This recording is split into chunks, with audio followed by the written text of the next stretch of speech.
तो कैसे आप लोग, आज हम लोग बात करेंगे छत्तीसगढ़ टीचर का वेतन को लेकर के, क्योंकि अगर नंबर 1 का नौकरी अगर देखा जाए तो इसको सम्मिलित कर सकते हैं छत्तीसगढ़ टीचर को भी। क्योंकि सबसे बड़ी बात यह है कि यहाँ ओपीएस है, जिसके लिए केंद्रीय कर्मचारी, राज्य कर्मचारी सरकार से ये गुहार कर रहे हैं, मांग कर रहे हैं कि हमको पुरानी पेंशन स्कीम चाहिए, ओपीएस चाहिए। जो यहाँ छत्तीसगढ़ में जो भी कर्मचारी हैं, यानी छत्तीसगढ़ राज्य के जो भी कर्मचारी हैं, इनको ओपीएस लागू है। तो ओपीएस के बारे में पूर्ण रूप से हम लोग समझेंगे। तो वीडियो को आप नए हैं तो इसको शेयर करिए, सब्सक्राइब जरूर करिए। और यहाँ का जो टीचर है, इनके वेतन के बारे में समझेंगे कि वेतन कितना मिलता है, बिल्कुल पाई पाई। यहाँ समझ लेते हैं सबसे पहले कि यहाँ जो टीचर है, टीचर को वर्ग वाइज बांटा गया है। जो 1 to 5 के टीचर है, इनको वर्ग 3 कहा जाता है। वहीं जो 6 to 8 के टीचर है, उनको वर्ग 2 कहा जाता है। और वहीं जो है कि व्याख्याता, या समझ सकते हैं कि वर्ग 1 कहा जाता है आपका 9 to 10, या जो है कि 11 12 को, यानी टीजीटी पीजीटी को यहाँ व्याख्याता कहा जाता है। साधारण शब्द में आप समझिए।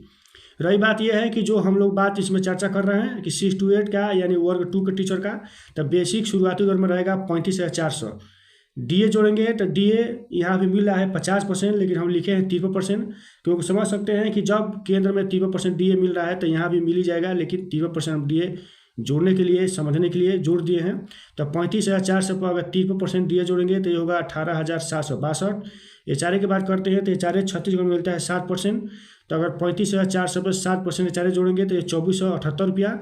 यहाँ गतिरोध अलाउंस मिलता है 600, और उसके बाद मेडिकल मिलता है 200। ये टोटल सब पैसा जोड़ने के बाद ग्रास सैलरी हो जाएगा 57,440 रुपया। ये हम लोग बात कर रहे हैं वर्ग 2 यानी 6 to 8 के टीचरों का वेतन का। उसके बाद सबसे मेन बड़ी बात यह है कि यहाँ आपका कटेगा जीपीएफ। यही सबसे मेन पॉइंट यही है, इसी को समझना है। तो जीपीएफ, क्योंकि बिहार सरकार, अभी बिहार में तो भाई एनपीएस चल रहा है जो केंद्र में चल रहा है, वहीं 1 अप्रैल 2025 को लागू होने वाला है यूपीएस। तो ये जो है कि वहाँ लागू होगा। लेकिन यहाँ छत्तीसगढ़ में है ओपीएस, पुरानी पेंशन स्कीम, तो उसके आधार पर करता है जीपीएफ, यानी आपका बेसिक प्लस डीए का 12%। एनपीएस में करता है आपका 10%, लेकिन यहाँ कटेगा, यहाँ कट भी रहा है जीपीएफ में 12%। कैसे? बेसिक प्लस डीए का 12%। तो बेसिक है 35,400, 3% डीए जोड़ेंगे तो 18,762। दोनों पैसा जोड़ने के बाद 54,162 रुपये। अगर 12% आपका जीपीएफ कट जाएगा, यानी 64,99 रुपया। ये जो है कि 64,99, ये आपका पैसा है, आपके जीपीएफ खाता में हर एक महीना जमा होगा। और जब वार्षिक ब्याज सरकार देगी 7%, तो ये जो सरकार 7% देगी, ये पैसा आप ही का है।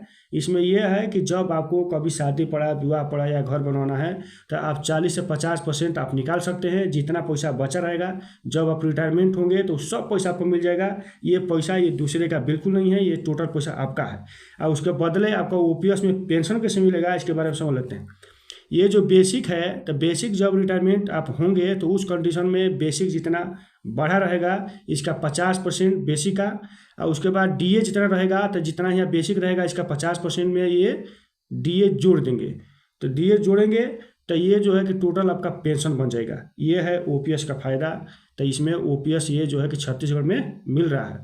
उसके बाद आप यहाँ समझ गए, सब कटने के बाद यह ग्रास सैलरी 57,440 पे। अगर जीपीएफ कट गया आपका 12%, यानी 64,99 रुपया। यहाँ करता है जीआईएस बीमा 300, बिहार में करता है 30 रुपया, लेकिन यहाँ कट रहा है छत्तीसगढ़ जो शासन काट रही है 300। तो ये सब कटने के बाद ये समझ सकते हैं कि जो 6 to 8 के टीचर हैं, इनका आएगा अकाउंट में 50,641 रुपया। ये सब कटने के बाद जो भी ये कट रहा है, इन्हीं का पैसा है। ये जब चाहे निकाल सकते हैं 40 से 50%। जब रिटायरमेंट होंगे तो टोटल पैसा इन्हीं का मिल जाएगा। इसलिए अगर नंबर 1 के नौकरी में अगर शामिल किया जाए तो छत्तीसगढ़ टीचर को भी शामिल कर सकते हैं। तो वास्तव में अगर वीडियो अच्छा लगा हो तो इसको शेयर करिए, सब्सक्राइब जरूर करिए। जहाँ पर स्वस्थ रहिए, मस्त रहिए। जय हिंद।